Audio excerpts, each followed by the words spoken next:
Hello everyone, welcome back to the channel. अगर अभी तक आपने मेरे चैनल को सब्सक्राइब नहीं किया है तो जल्दी से चैनल को सब्सक्राइब कर दें। इस पार्ट की शुरुआत में सोचंग सुमिया बनकर इस आदमी की धुलाई कर ही रही होती है। इतने में तांगची यहाँ पर पुलिस बुला लेता है। तांगची सुमिया के पास आता है और इसके पास से फोन लेकर ऑफिसर को देते हुए कहता है कि इसमें हमें स्टॉक किए जाने का सबूत है। ऑफिसर के यहाँ से जाने के बाद सोचंग बहुत हैरानगी से तांगची को देख रही होती है। तांगची अपना चश्मा उतार कर इसे कहता है कि काफी टाइम बाद मुलाकात हो रही है सुमिया। सोचंग कहती है कि क्या तुम मुझे देख सकते हो? तो तांगची हाँ कहता है। ये सुनकर सुमिया बहुत ज्यादा खुश हो जाती है। इसकी आंखें ठीक हो गई है। तांगची कहता है कि तुम्हें नहीं लगता कि तुम्हें मुझे कुछ एक्सप्लेन करना चाहिए? सूचंग पूछते है कि तुम्हारी आंखें कब ठीक हो गई? तांगची कहता है कि जिस दिन चंगशंग तंग की मौत हो गई थी उस दिन मुझे अपने कपड़ों पर ब्लड दिखाई दिया, जो कि सिर्फ एक फिल्म प्रॉप था। हाउस होल्डर रजिस्ट्रेशन में सुमिया, फांगचन, चंगशंग तंग और ग्रैंडमा के कोई भी एविडेंस नहीं है। सूचंग कहती है कि इसका मतलब तुम्हें कभी दिखना बंद ही नहीं हुआ था? तो तांगची हाँ कहता है। सूचंग को कुछ समझ में नहीं आता है तो सूचंग यहाँ से भाग जाती है।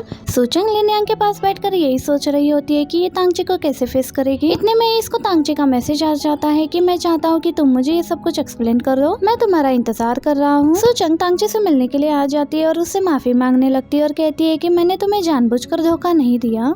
अब सूचंग तांगची को सुमिया, फांगचन और चंगशंग तंग में ट्रांसफॉर्म होकर दिखाती है। तांगची कहता है मुझे समझ में आ रहा है कि कैसे कमजोर फांगचन ने गोंगशेनग्यू को मारना शुरू कर दिया था। सूचंग तांगची को माफी मांगे जा रही होती है। तांगची कहता है मुझे रिजेक्ट करने के लिए तुम कुछ ज्यादा ही एक्सट्रीम हो रही थी। अब सूचंग तांगची को अल्पाका में भी ट्रांसफॉर्म होकर दिखाती है। सूचंग कहती है कि मुझे नहीं मालूम था कि ये सब कुछ ऐसे होने वाला है। मेरी एक झूठ की वजह से मुझे बहुत सारे झूठ बोलने पड़े। मैं तुम्हें बताना चाहती थी लेकिन ये सब कुछ एक्सप्लेन करना आसान नहीं था और न ही मुझ में हिम्मत थी। तांगची कहता है कि तुम सही कह रही थी, मुझे ही फांगचन और सुमिया को पसंद नहीं करना चाहिए था। वो मुझे अवॉइड कर रही थी लेकिन मैं फिर भी उन्हें बार बार परेशान कर रहा था। लेकिन अब फाइनली सब कुछ क्लियर हो गया तो हम ये सब कुछ यहीं पर खत्म कर देते हैं। ये कहकर तांगची जाने लगता है तो सूचंग से पूछने के लिए आती है कि क्या तुमने मुझे माफ कर दिया है? ये पूछते हुए सूचंग देख लेती है कि तांगची रो रहा है। ये देखकर सूचंग को बहुत बुरा लगता है। अगली सुबह सूचंग का तांगची से मुलाकात होता है। ये ब्रेकफास्ट का बहाना करके जाने लगती है तो तांगची इसे रोक लेता है। तांगची उसके करीब आने लगता है तो सूचंग ये देखकर डर जाती है। तांगची उसे कहता है कि तुम्हारा बैग का बटन खुला हुआ है। ये कहकर तांगची उसे अपना कोट दे देता है। तांगची का कोट पहनने के बाद सूचंग उसे थैंक्स कहती है और आज ऑफिस में सबको मालूम हो जाता है कि वांगी ने तांगची की आंखों की प्रॉब्लम के बारे में वेंदाई को खबर की थी, इसीलिए उसे जॉब से निकाल दिया गया है। अब गुयो ने इन सबको कंपनी का एक नया परफ्यूम देता है जिसके लिए इन्हें मार्केटिंग कैंपेन सोचना होता है। इस परफ्यूम को स्मेल करने के बाद सूचंग को एक फ्लावर की याद आ रही होती है। इस फ्लावर की फोटो इंटरनेट पर देखने के बाद सूचंग को याद आता है कि ये फ्लावर तो इसके ग्रैंडमा के घर पर हुआ करता था। सूचंग के दूसरे कलीग्स को भी ये परफ्यूम स्मेल करने के बाद उनके बचपन की याद आ रही होती है। सूचंग खुद से कहती है कि टाइम की भी खुशबू होती है जो हमें समय में पीछे ले जा सकती है। अब सूचंग जल्दी से वैन को मैसेज करती है कि मुझे तुम्हारी मदद की जरूरत है। अब सूचंग वैन से मिलने के लिए आ जाती है जो कि इसको ये नई स्वीट्स ट्राई करवा रहा होता है। तांगची से गुजर रहा होता है। ये सूचंग को वैन के साथ देखकर उसको अच्छा नहीं लगता।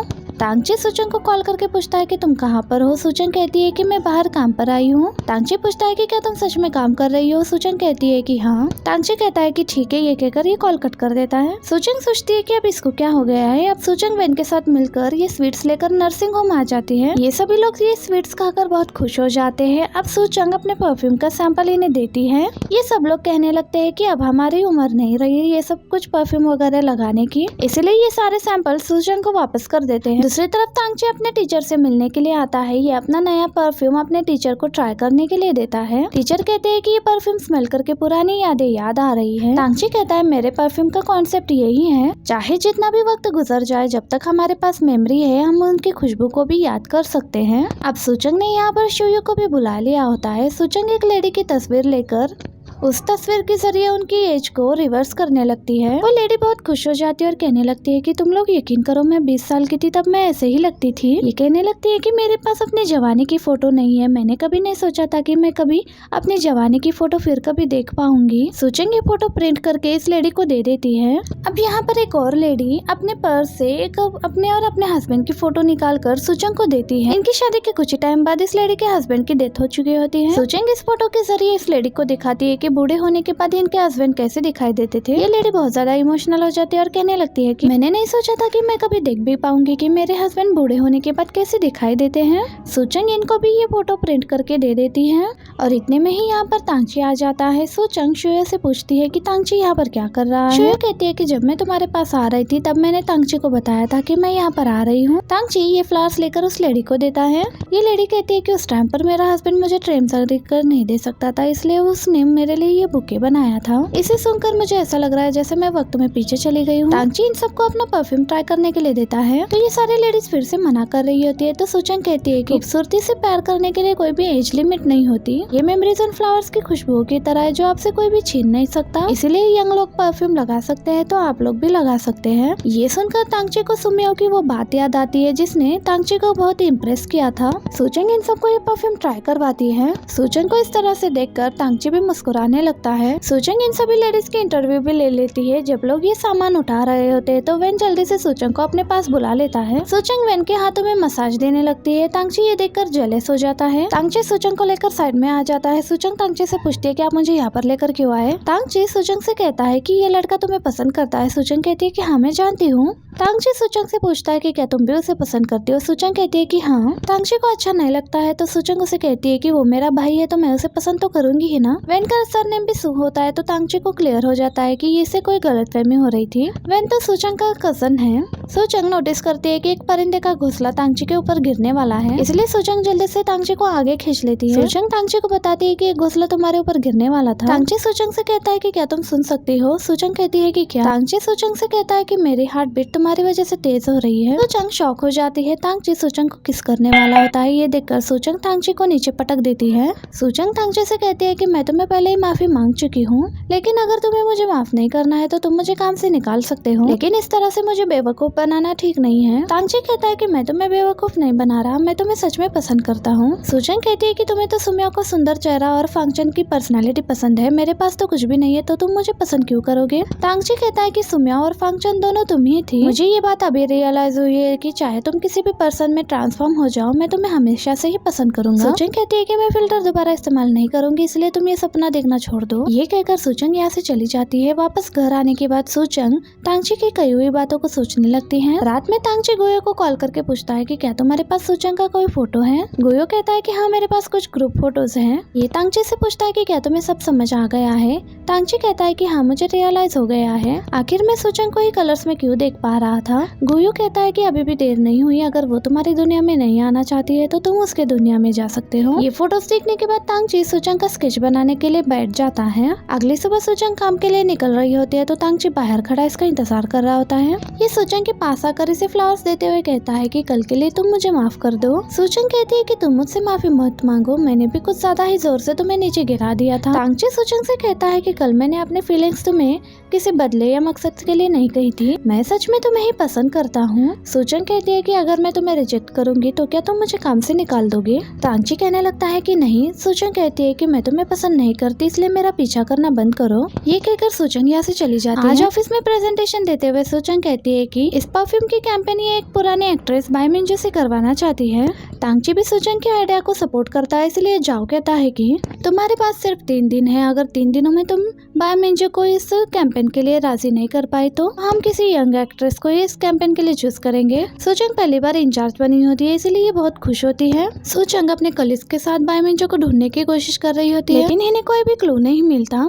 तांगची सूचंग के पास आता है तो सूचंग तांगची से कहती है कि मैं तुम्हें काम के अलावा कोई भी बात नहीं करना चाहती। घर जाने लगती है तो तांगची उसे रोकते हुए कहता है कि क्या तुम बाय मिंजो से नहीं मिलना चाहती, क्योंकि मैं उनके ग्रैंड डॉटर से मिलने के लिए जा रहा हूँ। सूचंग तांगची के साथ जाने के लिए तैयार हो जाती है। तांगची सूचंग को बाय मिंजो की पोती सीचंग से मिलवाने के लिए लेकर आता है। तांगची सूचंग को बताता है कि सीचंग ने न्यूरोबायोलॉजी में PhD की है।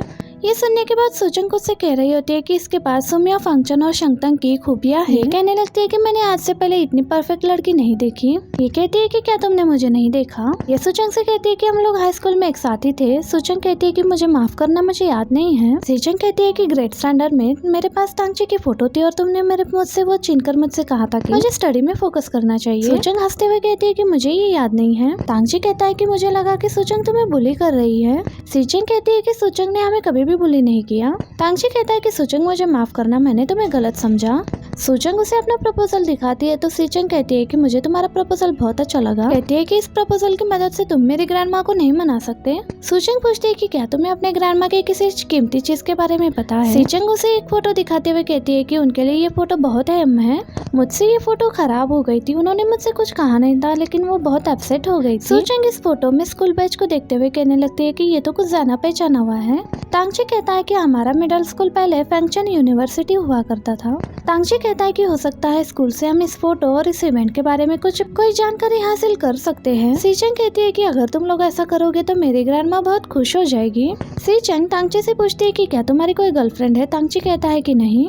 सीचंग टिश्यू का हार्ट बनाते हुए तांगची को देते हुए कहती है कि ये वो लव लेटर है जो सूचंग ने मुझसे ले लिया था। सूचंग इन्हें अकेला छोड़कर जाने लगती है तो तांगची सूचंग को रोकता है और सीचंग से कहता है कि मेरी कोई गर्लफ्रेंड नहीं है लेकिन मैं किसी को पसंद करता हूँ। सूचंग चली जाती है तो सीचंग समझ जाती है और तांगची को गुड लक कहती है। अब तांगची और सूचंग स्कूल यूनिफॉर्म पहनकर स्कूल आए होते हैं। सूचंग कहती है हम यहाँ किसी गलत काम के लिए नहीं आए तो हम डायरेक्ट प्रिंसिपल से बात कर सकते थे। तांगची कहता है हमारे पास उतना टाइम नहीं है। अब ये दोनों लाइब्रेरी आकर उसी ईयर का एल्बम देखने लगते हैं जिसमें बायमिंजू ग्रेजुएट हुई थी। अब सूचंग तांगची को अखरोट तोड़ कर देती है। ये देखकर तांगची को स्कूल टाइम याद आता है। तांगची हैरान होकर सूचंग से पूछता है कि स्कूल में तुमने मुझे अखरोट तोड़कर इसलिए दिए थे ताकि तुम मेरे साथ वो शेयर कर सको। सूचंग कहती है कि हाँ मुझे चीजें शेयर करना अच्छा लगता है। तांगची कहता है कि मुझे लगा तुम मुझे उस टाइम डरा रही हो। मुझे लग रहा था कि तुम नहीं चाहती कि मैं यहाँ पर बैठूं इसलिए मैं उठकर चला गया था। सूचंग कहती है क्या तुम इसलिए उठकर नहीं गए थे क्योंकि मैं तुम्हें अगली लगती थी। तांगची कहता है नहीं तुम मुझे माफ कर दो, मैंने तुम्हें गलत समझा था। तांगची अखरोट लेने लगता है तो सूचंग इसे पीछे करते हुए कहती है कि क्या तुम में इतनी हिम्मत है कि तुम मेरी चीजें छीन कर खा सको। तांगची सूचंग से ये लेते हुए कहता है कि मेरे अंदर तुम्हें पसंद करने की हिम्मत है, फिर भला मैं क्यों डरूंगा। सूचंग कहती है कि तुम्हारे पास इन सब चीजों के लिए बहुत टाइम है, जल्दी करो हमें वापस भी जाना है। तांगची के साथ आज काम करते हुए सूचंग को ऐसा लग रहा होता है कि आज ये स्कूल टाइम में वापस आ गए हैं। अब इतने में ही तांगची को ये फोटो मिल जाती है। ये देखकर सूचंग बहुत ज्यादा खुश हो जाती है और इसी मोमेंट पर हमारा ये पार्ट भी एंड हो जाता है। वीडियो अच्छी लगी तो वीडियो को लाइक और चैनल को सब्सक्राइब जरूर कीजिएगा। Thank you for watching.